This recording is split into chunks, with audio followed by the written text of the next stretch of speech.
Hi friends, ఈరోజు మనం stock మార్కెట్లలో పత్రం గురించి మాట్లాడుకుందాం. ఈరోజు ఉదయాన్నే నిద్ర లేవగానే చాలా మందికి షాకింగ్ అనిపించవచ్చు, ఎందుకు ఇట్లా స్టాక్ మార్కెట్ పడిపోయిందని. సెన్సెక్స్ అనేది పొద్దున్నే 600 పాయింట్ల పైగా నష్టపోయింది. నిఫ్టీ కూడా 250 పాయింట్లు 300 పాయింట్ల మధ్యలో నష్టపోయింది. ప్రస్తుతం అయితే సెన్సెక్స్ 400 పాయింట్ల పైగా, నిఫ్టీ 150 పాయింట్ల పైగా నష్టంతో నడుస్తుంది. ఈ నష్టానికి ప్రధాన కారణం ముందు ఏంటంటే సో ఇది జరిగింది అదానీ గ్రూప్ మీద వచ్చిన ఆరోపణలు, అదానీ మీద వచ్చిన కేసు ఏదైతే ఉందో అదే అన్నమాట. సో స్టాక్ మార్కెట్లో అదానీ గ్రూప్ షేర్ల పతనం అయితే బాగా జరుగుతూ ఉంది ప్రస్తుతానికైతే. దాదాపుగా అదానీ ఎనర్జీ సొల్యూషన్ షేర్ అయితే 20% పైన నష్టపోయింది. ముందుగా ఈ ఎలిగేషన్స్కి ప్రధానమైన కారణం ఏంటంటే, సో ఒక భారీ కాంట్రాక్ట్ పొందేందుకు, రెన్యూబుల్ ఎనర్జీ కాంట్రాక్ట్ అంటే సోలార్ ఎనర్జీ కాంట్రాక్ట్ పొందేందుకు దాదాపుగా $205 మిలియన్ అంటే 2029 కోట్ల రూపాయల లంచం చూపినట్టు అమెరికాలోని బ్రూక్లిన్ ఫెడరల్ కోర్టు అభియోగం మోపడం దీనికి ప్రధాన కారణం. సో ఇది New York eastern district attorney Breon Peace ఆదేశాల ప్రకారం మొత్తం 5 అభియోగాలతో గౌతమ్ అదానీ సహా 7గురిపై కేసు నమోదైంది. సో అదానీ గ్రూప్లో భారీగా నష్టపోయిన షేర్లు ఏమేంటంటే, ఇప్పుడు ACC 10%, Adani energy solutions 20%, Adani enterprises 20%, Adani green energy 18%, Adani ports 15%, Adani power 14%, Adani total gas 15%, Adani Wilmar 10%, Adani cements 12% నష్టపోయాయి. మొత్తంగా గ్రూప్ కంపెనీల మార్కెట్ క్యాప్ అంటే మార్కెట్ విలువ 14.28 లక్షల కోట్ల నుంచి 12.42 లక్షల కోట్లకు పడిపోయినట్లు ఫార్చ్యూన్ కథనంలో పేర్కొంది. ఈ గ్రూపులో పెట్టుబడిదారు అయిన అమెరికాకు చెందిన జీక్యూజీ పార్ట్నర్ షేర్లు కూడా 25% కుంగినట్లు సిఎన్బిసి రిపోర్ట్ చేయడం జరిగింది.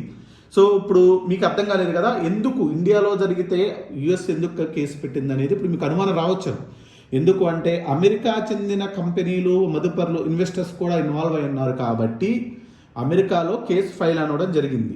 అసలు ఈ ఎలిగేషన్స్ ఏంటి, ముందు ఈ ఆరోపణలు ఏంటో మనం చూద్దాం. అసలు భారత్లో భారీ సోలార్ ఎనర్జీ ప్రాజెక్టును దక్కించుకునేందుకు గౌతమ్ అదానీతో సహా మరో 7గురు కలిసి అధికారులకు లంచాలు ఆఫర్ చేస్తుంటే అమెరికా FBI రిపోర్ట్ చేసింది. అదే సమయంలో బ్యాంకులు, ఇన్వెస్టర్లకు కూడా తప్పుడు సమాచారం అంటే రాంగ్ ఇన్ఫర్మేషన్ ఇచ్చేసి ఆ వాల్యూని హైగా చూపించడం అయితే, ఇంకా ఏదో డూప్లికేట్ బ్యాంక్ గ్యారంటీస్ లాంటివి సబ్మిట్ చేసి వాళ్ళు భారీగా నిధుల సేకరణకు ఇది చేసినట్టు ఆరోపణలు ఉన్నాయన్నమాట. సో ఈ ఆరోపణలలో అమెరికా ఇన్వెస్టర్ నిధులు కూడా ఉండటంలో ఆ కంట్రీ దర్యాప్తు అనేది స్టార్ట్ చేసింది, ఇన్వెస్టిగేషన్ అనేది స్టార్ట్ చేసింది. ముఖ్యంగా ఇందులో 2 క్రూషియల్ పాయింట్స్ ఉన్నాయి. అదేంటంటే, ఫస్ట్ వన్ $2 బిలియన్ విలువైన 2 సిండికేట్ రుణాలకు సంబంధించిన అంశం ఒకటి ఇది. ఇంకోటి అంతర్జాతీయ ఇంటర్నేషనల్ ఫైనాన్షియల్ సంస్థలు ఇచ్చిన బ్యాంక్ గ్యారంటీస్ని చూపించి, ఫైనాన్షియల్ ఇన్స్టిట్యూషన్స్ ఇచ్చిన గ్యారంటీని చూపించి అమెరికా మరియు అదర్ కంట్రీస్లలో వీళ్ళు $1 బిలియన్ విలువైన బాండ్లను ఇన్వెస్టర్స్కి ఆఫర్ చేశారనమాట. సో ఈ ఆరోపణల నేపథ్యంలో సో అదానీ గ్రూప్ అనేది తాజాగా ఆ ఆఫర్ అనేది వెనక్కి తీసుకోవడం జరిగింది.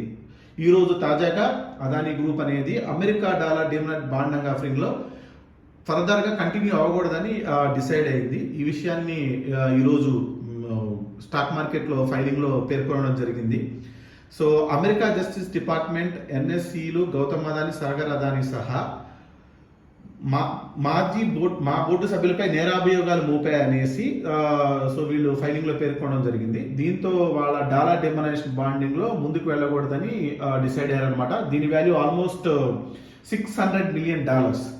సో దీని మీద అమెరికా జస్టిస్ డిపార్ట్మెంట్ కూడా జస్ట్ రిప్లై అవ్వడం జరిగింది. Justice department deputy assistant attorney Lisa H Miller reply ఇస్తూ తమ ఇన్వెస్టిగేషన్ అనేది చాలా ఫాస్ట్గా కంటిన్యూ అవుతుంది. సో వరల్డ్లో ఎక్కడైనా ఏ మూలైనా ఏ కార్నర్లో ఉన్నా కానీ యుఎస్ లాస్ని ఎవరైతే వైలేట్ చేస్తారో వాళ్ళ విషయంలో ఎటువంటి యాక్షన్ తీసుకోవడానికి సిద్ధమని, మేము ఇందులో ఎటువంటి ఉపేక్షించమని చెప్పేసి వాళ్ళు వెల్లడించడం జరిగిందనమాట. సో ఇప్పటివరకు FBI, New York corporate securities and commodities fraud and international corruption units ఈ 2 కలిసి కంబైన్డ్గా ఇన్వెస్టిగేషన్ చేశాయి. ఈ డీల్ కోసం అనేది వాళ్ళు గౌతమ్ అదానీని ఒక మారుపేర్లతో సంబోధించారనేసి వాళ్ళ రిపోర్ట్లో చెప్పారు. ఆ మారుపేర్లు ఏంటంటే the big man, numero, uno అనే నేమ్స్తో ఇవన్నీ పిలవడం జరిగిందనేసి చేసింది. అసలు ఏ చట్టాన్ని ఉల్లంఘించింది ఇది గౌతమ్ అదానీ గ్రూప్ అనేది?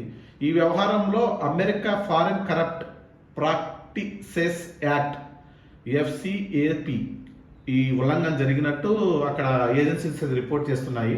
సో దీని ప్రకారం ఏంటంటే అమెరికాకు చెందిన కంపెనీలు కానీ వ్యక్తులు కానీ విదేశాల్లో కరప్షన్ యాక్టివిటీస్లో ఇన్వాల్వ్ అవ్వకూడదు అనమాట. ఇట్ ఈస్ సివియర్ నేరంగా పరిగణిస్తారు అనమాట, చాలా తీవ్రమైన నేరంగా పరిగణిస్తారు అన్నమాట దీన్ని. సో వాళ్ళు దీనివల్ల వాళ్ళు కేసు అనేది ఫైల్ చేయడం జరిగింది. అదాని గ్రూప్ కూడా దీని మీద రిప్లై ఇవ్వడం జరిగింది. త్వరలోనే మేము దీని మీద ఒక నోట్ రిలీజ్ చేస్తామని చెప్పేసి వాళ్ళు చెప్పడం జరిగింది. సో ఇప్పుడు ట్రంప్ ప్రెసిడెంట్గా ఎలక్ట్ అయ్యాడు కాబట్టి ఈ సిచ్యువేషన్ ఎటు టర్న్ అవుతుందో తెలియదు. ఎందుకంటే ఈ కేసు అనేది ఫైల్ చేసిన అతను బైడెన్ రిక్రూట్ చేసిన అతను. సో ట్రంప్ ఎలక్షన్లో గెలవగానే ట్రంప్కి కంగ్రాచులేషన్స్ చెబుతూ $10 బిలియన్ ఇన్వెస్ట్ చేసి 15,000 ఎంప్లాయ్మెంట్స్ వరకు ఇస్తామని చెప్పారు. సో ఈ కేసులో ఇన్వెస్టిగేషన్ స్టార్ట్ చేయమని చెప్పింది ప్రాసిక్యూటర్ బ్రియాన్ పీస్ అనే బైడెన్ నియమించారు. సో ఈయన ట్రంప్ వచ్చే లోపల ఇక్కడ 2 months ట్రంప్ వస్తున్నాడు కాబట్టి ట్రంప్ వచ్చే లోపల ఈయన రిజైన్ చేస్తారు. ఆ తర్వాత వేరే వాళ్ళు వస్తారు. సో ఇది ఎటువంటి టర్న్ అవుతుందో తెలియదు. ట్రంప్ వచ్చిన తర్వాత విల్సి ఇందులో నిజాలు నిజాలు ఏంటో కూడా తెలియాల్సిన అవసరం ఉంది. నిజంగానే వీళ్ళు కరప్షన్కి డబ్బులు ఇవ్వడం చూపించారా, ఆశ చూపించారా, సో అనేది ఇది జరగాలి. ఇది పొలిటికల్గా చాలా టర్న్స్ తీసుకునే అవకాశం కూడా ఉంది. ఈవెన్ త్వరలో పార్లమెంట్ బడ్జెట్ సెషన్స్ జరిగితే రాహుల్ గాంధీ చాలా సివియర్గా ఉన్నారు ఈ విషయంలో. రాహుల్ గాంధీ ఎప్పటి నుంచో అదాని మీద తీవ్రమైన ఆరోపణలు చేస్తూ ఉన్నారు. చూడాలి ఏం జరుగుతుంది అనేది.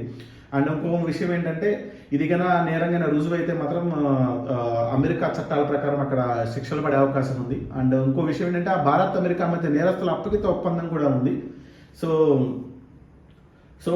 ఈ విషయం మీద భారత్ ఎలా స్పందిస్తుందో కూడా చూడాలి. సో ఫ్రెండ్స్, ఇది ఇవాల్టి స్టోరీ, మన స్టోరీ.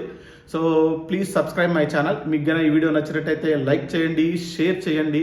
సో మరిన్ని వీడియోస్తో మీ ముందుకు వస్తాం. థ్యాంక్స్.